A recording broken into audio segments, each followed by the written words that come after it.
Isa pong Pinay ang tinanghal bilang isa sa top mortgage brokers ng Canada ayon sa isang malaking lending company sa bansa.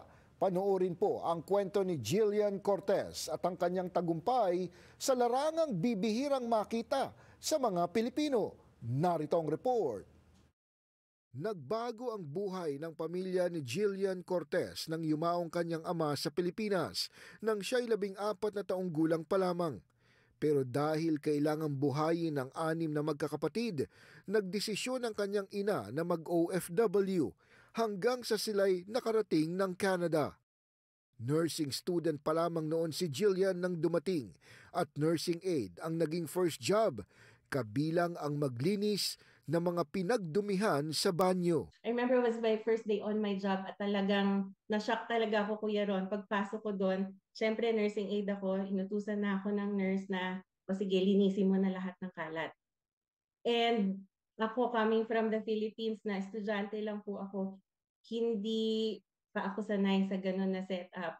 Pero after nun, lumabas ako na medyo napaiyak ako ng konti kasi parang sabi ko ganito dito sa Pilipinas, you know, nando kami, meron kami mga house help, right? So ibang-iba. Pagkatapos ay naging receptionist naman si Jillian hanggang sa naisipang mag-aral na maging mortgage broker ng Canada. It's just a short course that you can take.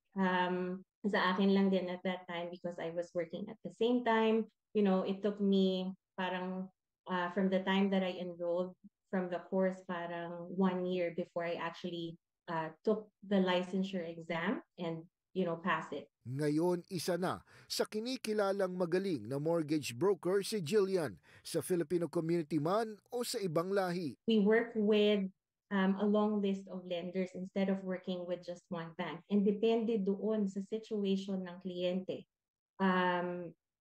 Tutulungan namin silang maghanap ng bangko na best suitable sa situation nila. So, yun ang gusto namin i-clarify na libre po ang services namin sa mga kliyente.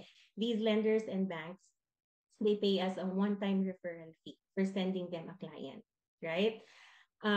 Pero yung one-time referral fee na yun, Kuya Ron, that doesn't affect the buyers. In other words, kayo yung naghahanap kung sinong pwedeng magpautang sa kliyente, Yes, right? sa kliyente. Sa kliyente, Kuya Ron. Noon lamang nakaraang linggo, isa si Jillian sa mga tinanghal bilang top 4 broker of the year ng MCAP Lending Company, isa sa pinakamalaki sa Canada. Habang napili din siya bilang isa sa top 12 leading brokers ng MCAP Blue Culture. Marami tayong mga naging kliyente na lumapit sa bangko nila after consumer proposal, no?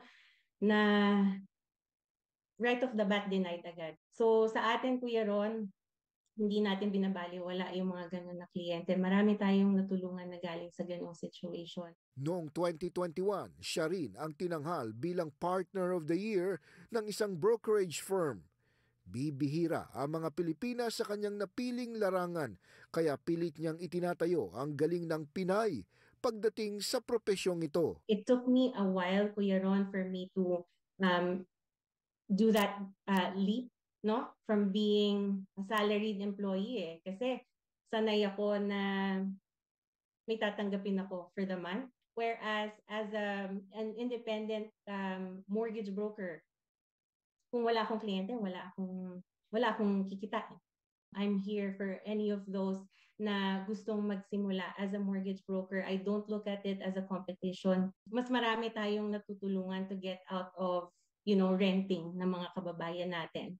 Yun ang goal natin. Kayang serbisyohan ni Jillian ang mga kababayan saan man dako ng Canada at panalangin niya na mas marami pa sanang Pinay ang pumasok din sa pagiging mortgage broker para mas maraming Pilipino ang matulungan dito sa Canada.